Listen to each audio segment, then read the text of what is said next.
अध्याय 2 गीता का सार।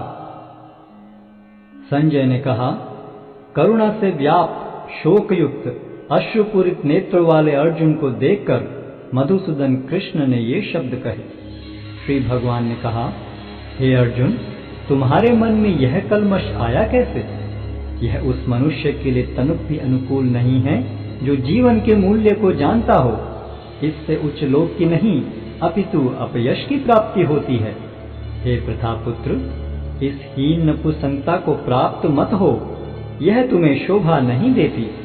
हे शत्रुओं के दमन करता, हृदय की शुद्ध दुर्बलता को त्याग कर युद्ध के लिए खड़े हो। अर्जुन ने कहा, हे शत्रुहंता, हे मधुसूदन, मैं युद्ध भूमि में किस तरह भीष्म तथा द्रोण जैसे पूजनीय व्यक्तियों पर उलटकर बाण चलाऊंगा? ऐसे महापुरुषों को जो मेरे गुरु हैं, उन्हें मारकर जीने की अपेक्षा इस संसार में भीख मांगकर खाना अच्छा है। भले ही वे सांसारिक लाभ के इच्छुक हों, किंतु हैं तो गुरुजन ही। यदि उनका वध होता है तो हमारे द्वारा भोग्य प्रत्येक वस्तु उनके रक्त से सनी होगी। हम यह भी नहीं जानते कि हमारे लिए क्या श्रेष्ठ है, उनको जीतना या उनके द्वारा जीते जाना। यदि हम धृतराष्ट्र के पुत्रों का वध कर देते हैं तो हमें जीवित रहने की आवश्यकता नहीं है, फिर भी वे युद्ध भूमि में हमारे समक्ष खड़े हैं।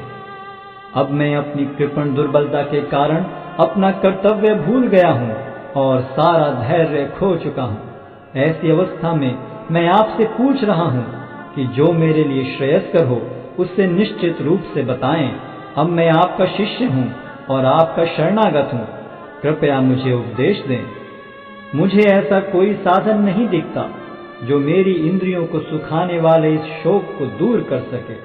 स्वर्ग पर देवताओं के अधिपत्य की तरह इस धन धान्य संपन्न सारी पृथ्वी पर निष्कंटक राज्य प्राप्त करके भी मैं इस शोक को दूर नहीं कर सकूंगा।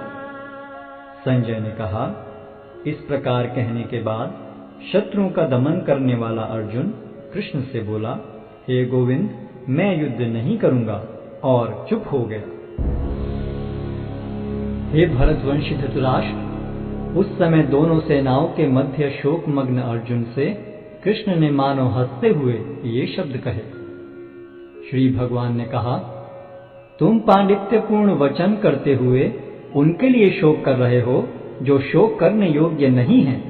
जो विद्वान होते हैं वे न तो जीवित के लिए न ही मृत के लिए शोक करते हैं। ऐसा कभी नहीं हुआ कि मैं न रहा हूं या तुम न रहे हो, अथवा ये समस्त राजा न रहे हों, और न ऐसा है कि भविष्य में हम लोग नहीं रहेंगे। जिस प्रकार शरीरधारी आत्मा इस शरीर में बाल्यावस्था से तरुणावस्था में और फिर वृद्धावस्था में निरंतर अग्रसर होता रहता है, उसी प्रकार मृत्यु होने पर आत्मा दूसरे शरीर में चला जाता है। धीर व्यक्ति ऐसे परिवर्तन से मोह को प्राप्त नहीं होता।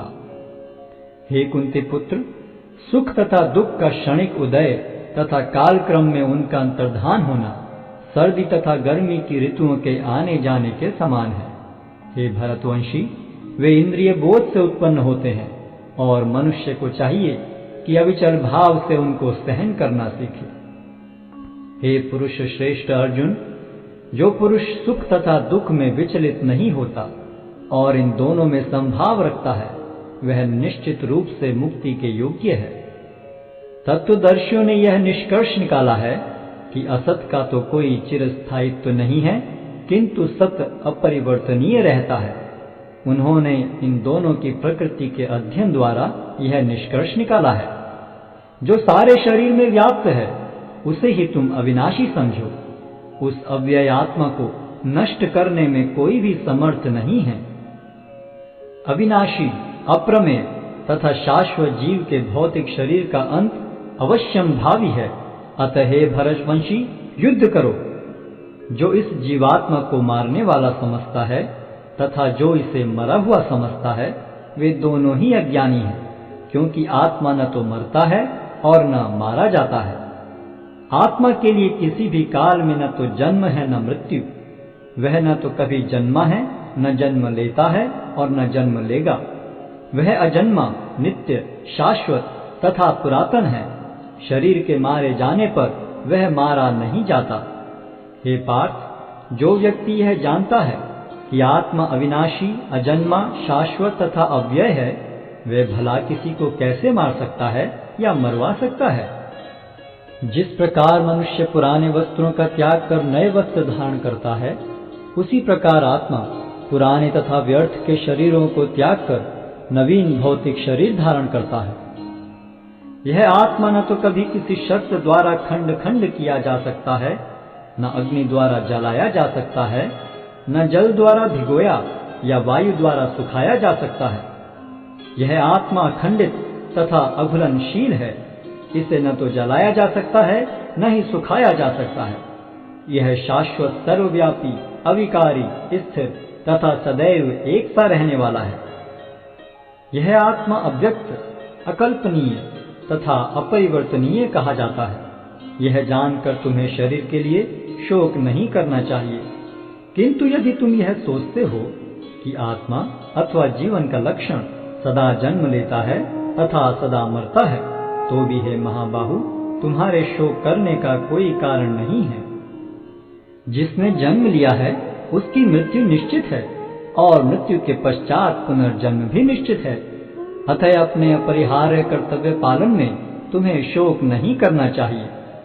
सारे जीव प्रारंभ में अव्यक्त रहते हैं, मध्य अवस्था में व्यक्त होते हैं और विनष्ट होने पर पुनः अव्यक्त हो जाते हैं। अतः शोक करने की क्या आवश्यकता है? कोई आत्मा को आश्चर्य से देखता है, कोई इसे आश्चर्य की तरह बताता है तथा कोई इसे आश्चर्य की तरह सुनता है, किंतु कोई कोई इसके विषय में सुनकर भी कुछ नहीं समझ पाते। हे भरतवंशी, शरीर में रहने वाले का कभी भी वध नहीं किया जा सकता। अतः तुम्हें किसी भी जीव के लिए शोक करने की आवश्यकता नहीं है। क्षत्रिय होने के नाते अपने विशिष्ट धर्म का विचार करते हुए तुम्हें जानना चाहिए कि धर्म के लिए युद्ध करने से बढ़कर तुम्हारे लिए अन्य कोई कार्य नहीं है। अतः तुम्हें संकोच करने की कोई आवश्यकता नहीं है। हे पार्थ, वे क्षत्रिय सुखी हैं जिन्हें ऐसे युद्ध के अवसर अपने आप प्राप्त होते हैं, जिससे उनके लिए स्वर्ग लोक के द्वार खुल जाते हैं। किंतु यदि तुम युद्ध करने के स्वधर्म को संपन्न नहीं करते, तो तुम्हें निश्चित रूप से अपने कर्तव्य की उपेक्षा करने का पाप लगेगा और तुम योद्धा के रूप में भी अपना यश खो दोगे। लोग सदैव तुम्हारे अपयश का वर्णन करेंगे और सम्मानित व्यक्ति के लिए अपयश तो मृत्यु से भी बढ़कर है। जिन जिन महान योद्धाओं ने तुम्हारे नाम तथा यश को सम्मान दिया है, वे सोचेंगे कि तुमने डर के मारे युद्ध भूमि छोड़ दी है और इस तरह वे तुम्हें तुच्छ मानेंगे। तुम्हारे शत्रु अनेक प्रकार के कटु शब्दों से तुम्हारा वर्णन करेंगे और तुम्हारी सामर्थ्य का उपहास करेंगे। तुम्हारे लिए इससे दुखदाई और क्या हो सकता है? हे कुंती पुत्र, तुम यदि युद्ध में मारे जाओगे तो स्वर्ग प्राप्त करोगे, या यदि तुम जीत जाओगे तो पृथ्वी के साम्राज्य का भोग करोगे।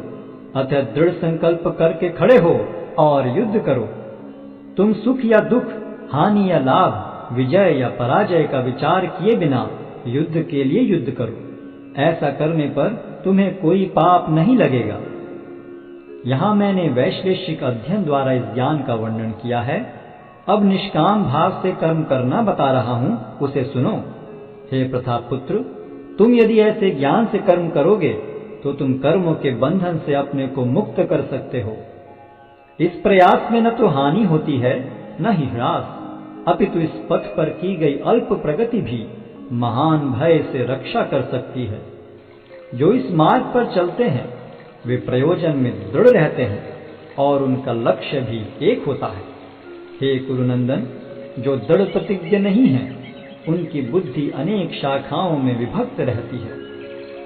अल्पज्ञानी मनुष्य वेदों के उन अलंकारिक शब्दों के प्रति अत्यधिक आसक्त रहते हैं जो स्वर्ग की प्राप्ति, अच्छे जन्म, शक्ति इत्यादि के लिए विविध सकाम कर्म करने की संस्तुति करते हैं। इंद्रिय तृप्ति तथा ऐश्वर्य में जीवन की अभिलाषा के कारण वे कहते हैं कि इससे बढ़कर और कुछ नहीं है। जो लोग इंद्रिय भोग तथा भौतिक ऐश्वर्य के प्रति अत्यधिक आसक्त होने से ऐसी वस्तुओं से मोहग्रस्त हो जाते हैं, उनके मनों में भगवान के प्रति भक्ति का दृढ़ निश्चय नहीं होता। वेदों में मुख्यतया प्रकृति के तीनों गुणों का वर्णन हुआ है। हे अर्जुन, इन तीनों गुणों से ऊपर उठ, समस्त द्वैतों और लाभ तथा सुरक्षा की सारी चिंताओं से मुक्त होकर आत्मपरायण बनो। एक छोटे से कूप का सारा कार्य एक विशाल जलाशय से तुरंत पूरा हो जाता है।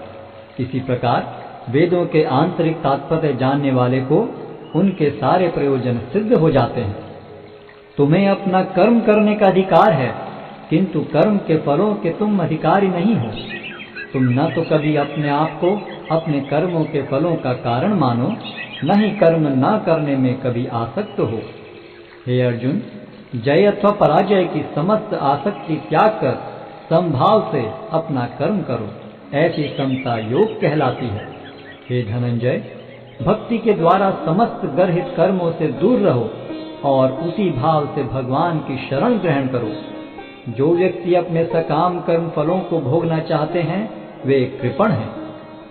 भक्ति में संलग्न मनुष्य इस जीवन में ही अच्छे तथा बुरे कार्यों से अपने को मुक्त कर लेता है। अतः योग के लिए प्रयत्न करो, क्योंकि सारा कार्य कौशल यही है। इस तरह भगवत भक्ति में लगे रहकर बड़े बड़े ऋषि, मुनि अथवा भक्तगण अपने आप को इस भौतिक संसार में कर्म के फलों से मुक्त कर लेते हैं।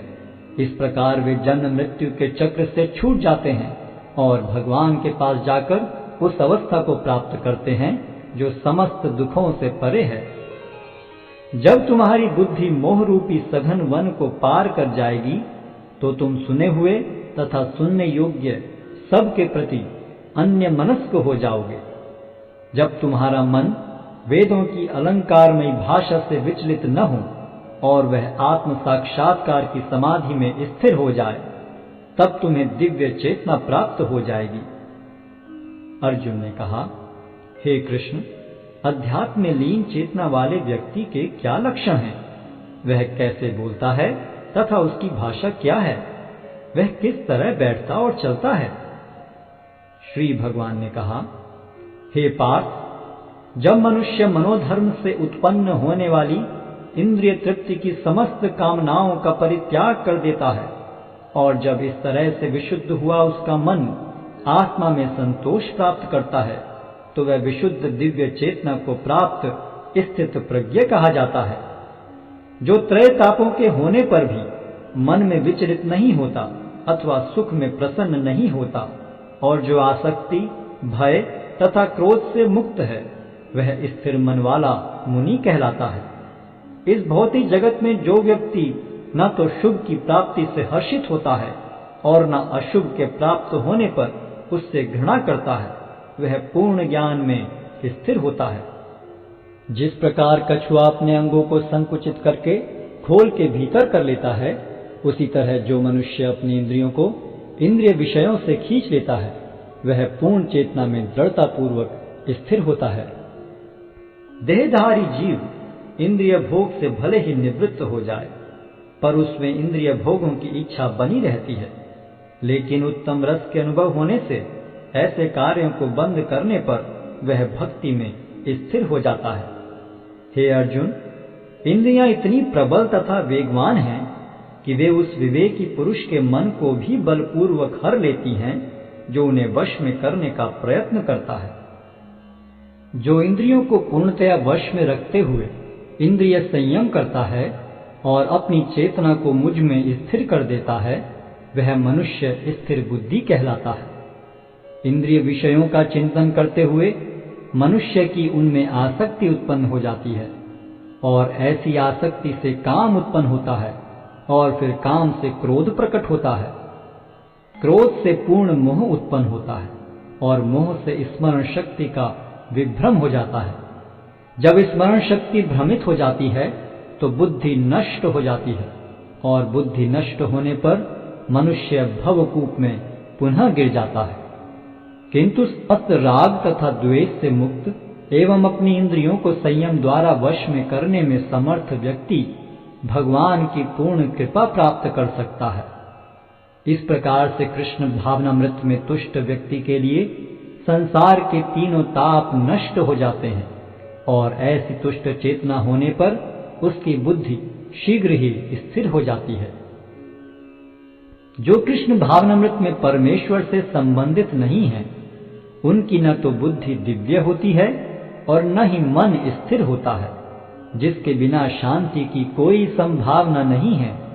शांति के बिना सुख हो भी कैसे सकता है। जिस प्रकार पानी में तैरती नाव को प्रचंड वायु दूर बहा ले जाती है, उसी प्रकार विचरणशील इंद्रियों में से कोई एक जिस पर मन निरंतर लगा रहता है, मनुष्य की बुद्धि को हर लेती है।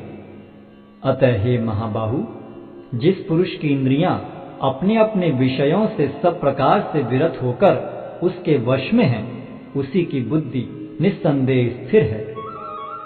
जो सब जीवों के लिए रात्रि है, वह आत्म संयमी के जागने का समय है, और जो समस्त जीवों के जागने का समय है, वह आत्मनिरीक्षक मुनि के लिए रात्रि है।